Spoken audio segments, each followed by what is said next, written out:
So let's talk about how to choose an amateur radio that's right for you. Amateur radio, which is also known as ham radio, is a fascinating and rewarding hobby that allows you to communicate with people around the world using your radio equipment. If you're thinking about getting started in amateur radio, one of the first decisions you need to make is which radio to buy. With so many different amateur radios on the market, it can be difficult to know where to start. In this video, we'll walk through the key factors to consider when choosing an amateur radio. So, as you can see by the scenery and the annoying branch here, gotten out of the shack today to do this video for you. So, welcome to New Ham Basics. I'm your host, Greg, KD9ZRO. Just to set it up, I wanted to get out of the shack a little bit today. It's a nice day. Got a light breeze going on. Hopefully it's not too much. It's a nice sunny day. Good day to sit in the shade and enjoy the breeze and people watch, I guess. More like traffic at my location, but that's besides the point. A couple of things I wanted to mention. In a previous video that I posted yesterday, I believe it was, I asked for your comments and suggestions on how we could improve this channel for you. So I'm still asking you to drop those comments in the description below. Subscriber numbers are slowly climbing, and view counts are climbing, but view duration, and interaction, engagement is not improving. So I consider this failing, even though what most people consider key factors are improving. The key factors as far as YouTube are concerned are not improving. I also wanted to mention that some of you may suggest product reviews and remote locations and hamventions and things like that. These are all things that a channel needs a budget for. We are currently a literal no budget channel, but we do have options in place for you to support this channel and give this channel a budget so we can do those kinds of things. I'll put the links down below. We have some merchandise available. We have 2 designs available in shirts, just about any style shirt you can think of, and available in various colors, sizes ranging from toddler up to 5X. One design is a more masculine design, another one's a more feminine design. We also have those same designs available in coffee cups and travel mugs. The other thing that another way you can support the channel is over on Amazon. We have the Whispering Airwaves is now available on Kindle for $9.99, or it's available in paperback through Amazon for $19.99.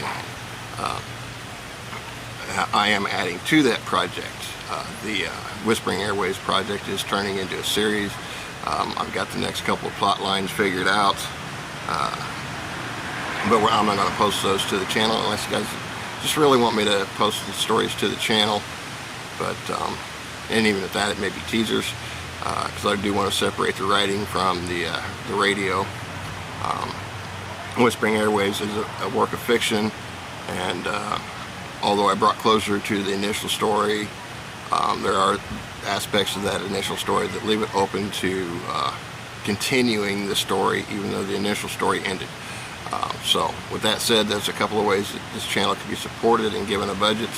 The biggest thing you could do to support the channel here on YouTube, it costs you nothing, is obviously click that subscribe button if you like what you see, and comments.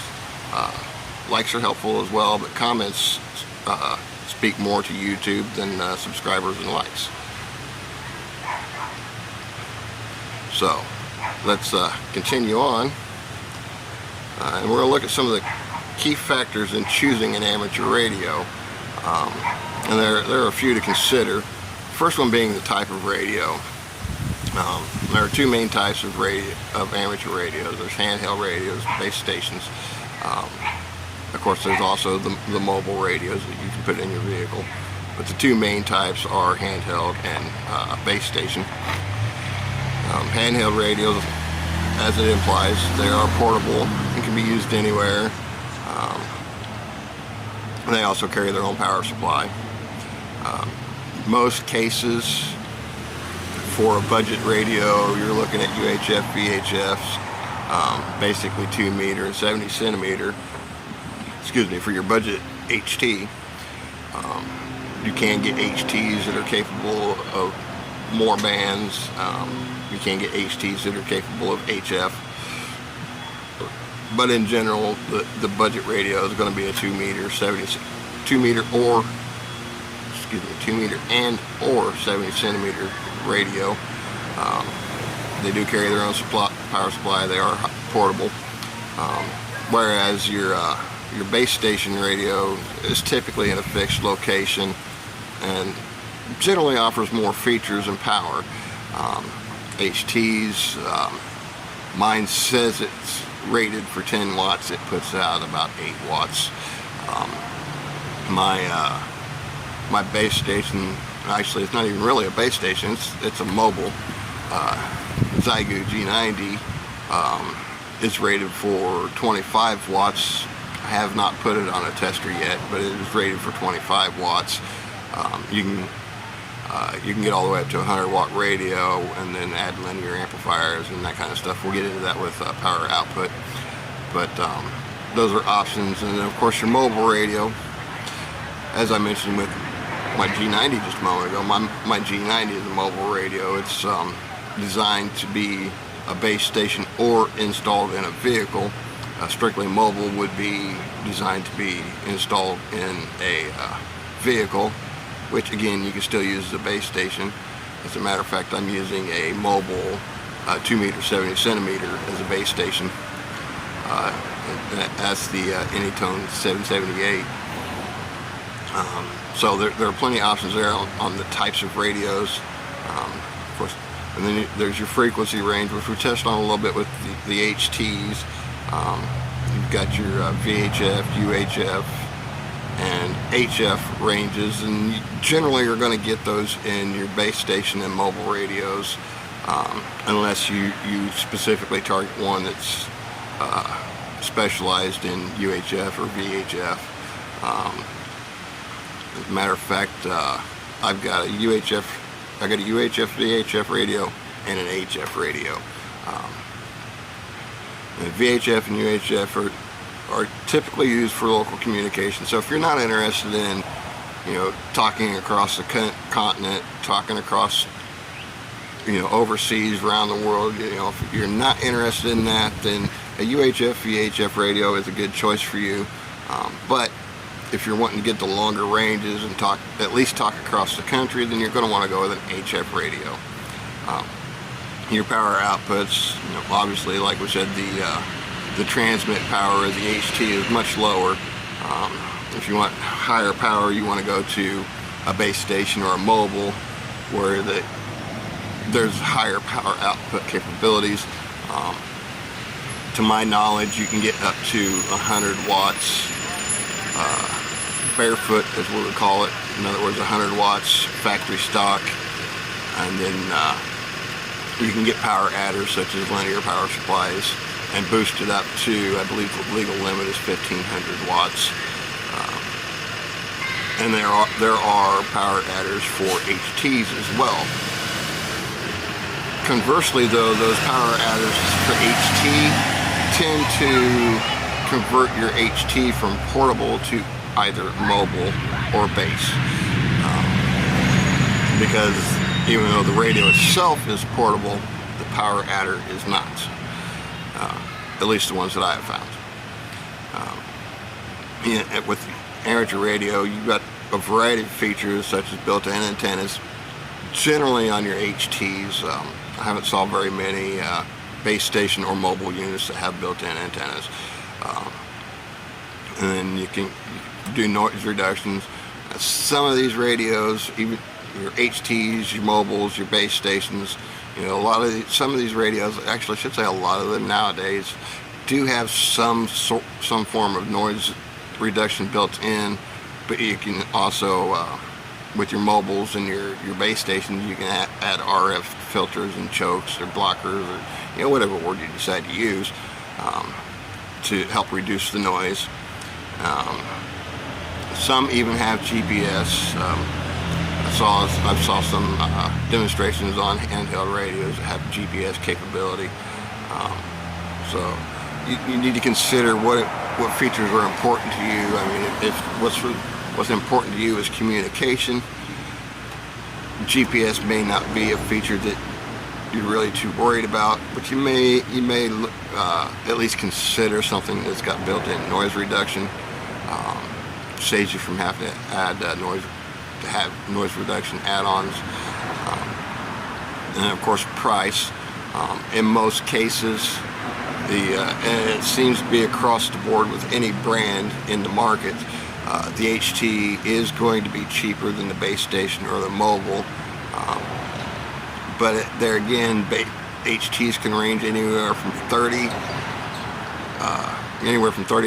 to over $700-800 for an HT, whereas what I've researched and discovered so far is for a base station, you're in the thousands of dollars range. My mobile that I'm using for a base station, I got it for a little under $500. So price is also a factor. If you haven't got a high starting budget, you want to go with an HT, you're in a lower price bracket with the HTs. As far as recommendations for beginners, again, like I said, if you're a beginner and you got a low budget, start with an HT. VHF, UHF radio, it'll at least get you local communications. There are systems out there such as Repeater Book, where if you travel with your HT outside of your known range, you have the information you need to be able to connect to the repeaters and talk locally in that particular area.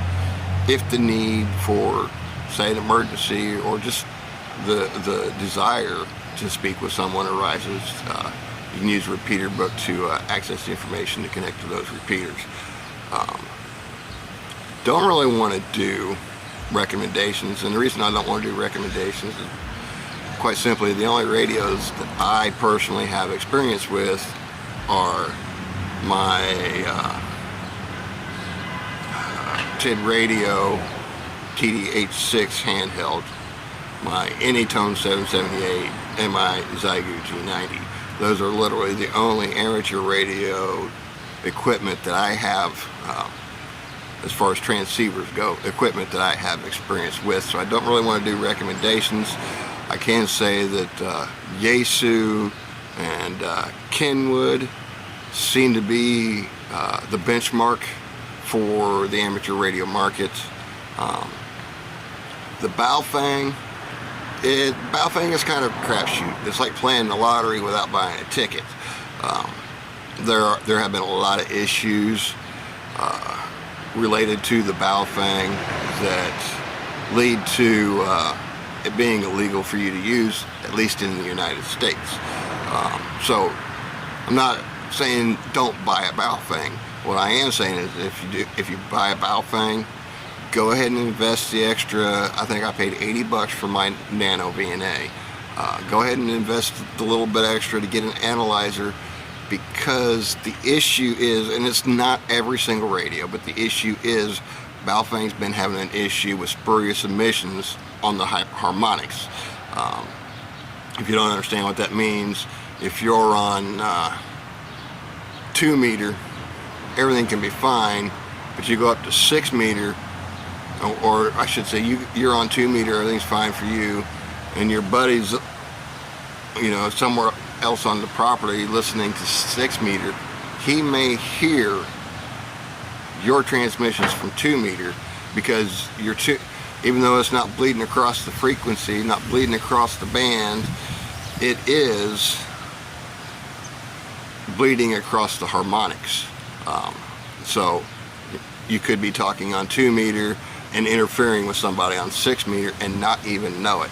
So if you do decide to go with the Baofeng or any derivative of Baofeng, I do suggest you get an analyzer. It's worth the investment. It's going to save you a lot of trouble. In most cases, from what I've noticed and what I've heard, if you do get one of those bad radios, in most cases you can get it replaced. Don't quote me on that. I'm not saying that's everybody's experience, but that is a possibility. But again, like I said, Baofeng or any derivative of a Baofeng, you'll want to have an analyzer, or at the very least take it to someone that has an analyzer before you start transmitting on it, and get yourself in trouble for spurious emissions that you didn't know were going on. But that being said, in general, Baofeng does offer some really good features, and the ones that are good are really great radios. Matter of fact, my TID radio is a derivative of a Baofeng. When I put it on Chirp to program it, Chirp actually suggested a Baofeng programming, and it worked. So my TID radio is a derivative of a Baofeng, and to the best of my knowledge, to the best of my testing ability, I'm not having the spurious emissions issue. But TID radio is a derivative. They may have knew about the issue and rectified it. And to get started, whether you've chosen a mobile, a base station, or HT, again, like I said, I suggest going with an HT when you first start out. Bands are going to be pretty quiet because most of the time you're listening to the repeaters, and aside from a little bit of chatter here and there at certain times of the day, but mostly all you're going to get is nets. We have an Aries Races net on one of our frequencies, and we have a health and welfare net on another frequency. Health and welfare is every night except for Sunday. The Aries Races is on Thursdays, but excuse me, we do fire up that frequency if there's an emergency going on. That frequency gets highly active. Unfortunately, when that happens, we wind up kicking the health and welfare net off the air. But it's a gentleman's understanding around here that if the Aries Races team is on the same frequency as the health and welfare net, then we're running priority traffic. So they just hold off and either don't do their net, or when we stand down, they get their net in afterwards. So those are the kind of things you're going to have with just an HT or any VHF UHF radio. So you start out with VHF UHF radio, and it may seem a little discouraging and it may seem way too quiet for you. Fine, go ahead and go with an HF radio. The only radio I can recommend, again due to experience, if you're on a tight budget, the Xiegu G90 was the cheapest radio I found. It is an SDR capable radio, 10 to 80 meters, I believe it gets. I want to say 100 or 110, whatever the next level up is, but I'm pretty sure it gets 10 to 80 meters. So it's a pretty versatile radio for a budget radio. On the high end, Kenwood's up there, but a lot of the high end users are going with the Yaesus. I couldn't tell you what the latest model is, but a lot of the high end users are going with Yaesu over Kenwood. That may just be a preference in features. So once you've chosen an amateur radio, obviously you'll need to get a license if you haven't already. I purchased a radio while I was studying for my license, just because I'm more of the hands-on type of person. So having the radio available and having an app on my phone to be able to monitor HF was a bonus for me. For some people it could be a distraction. So it depends on your study habits, and it also depends on your self-control, because you'll be really tempted to key up that radio before you get your license, and you do not want to do that. So with that recommendation, I would say consider your study habits, what works for you, and also consider your willpower. Do you have a strong enough willpower to only monitor on that radio until you get your license? If not, don't get a radio. You can, although, if that is an issue for you, but you need to have that hands-on type of thing going on, there are apps that will let you, for your phone, that will let you monitor and not transmit. And then I believe there are, I can't cite any, but there are receivers out there that will allow you to monitor, but they're not capable of transmitting. But then you're kind of looking at an extra expense that's not necessary, when you could either use an app or just hold off. So as far as buying a receiver unit only, I would say if you need that experience, go with an app. You buy a receiver only unit, you put out almost the same cost that you're going to put out to buy a transceiver, and you're still going to have to buy a transceiver later. So app is the best way to go if you don't have the willpower to not key up the radio. If you do have the willpower, by all means, purchase a radio. Just don't use it. Listen to it. Let's see. The exam test is actually pretty easy to take. You will go through stages. Everybody starts out at tech. There's no way around it. Everybody starts out at tech, and then you move up to general, and then you move up to extra. Now, when I say there's no way around it, everybody starts out at tech. At the same time you take your tech license, you can take your general, and if you pass it, you can take your extra.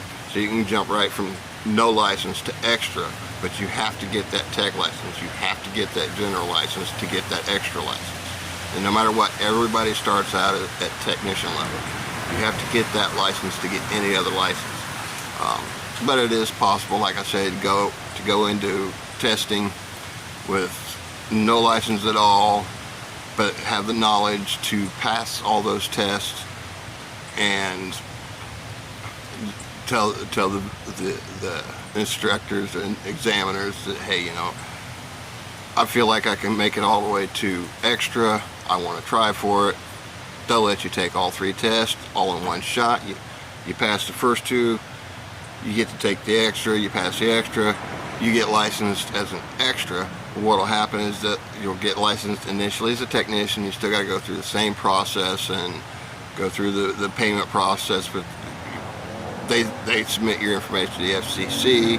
FCC contacts you. You go through the payment process. You wait for your call sign to show up in the registry, and then you're able to use the radio.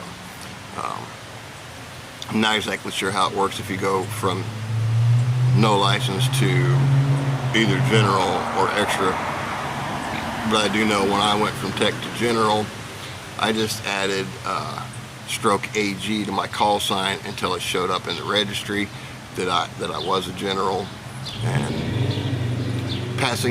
once you have your technician license, passing the next level test automatically gives you the privileges of that level. If it doesn't register that way right off the bat, then like with general, my call sign became KD9ZRO stroke AG. How it works for extra, I don't know. But so that may be an issue if you go right from no license all the way to extra. You may have to have a technician's call sign, stroke, whatever the identifier is for extra. Or you may just initially get issued an extra call sign. And you do have the option to keep your call sign. My initial call sign was KD9ZRO, and I chose to keep it. I'm not sure exactly how it could have been. I could have got a whole new call sign. I could have gotten a letter drop.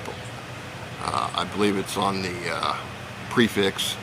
I believe some have gotten letter drops on the suffix, but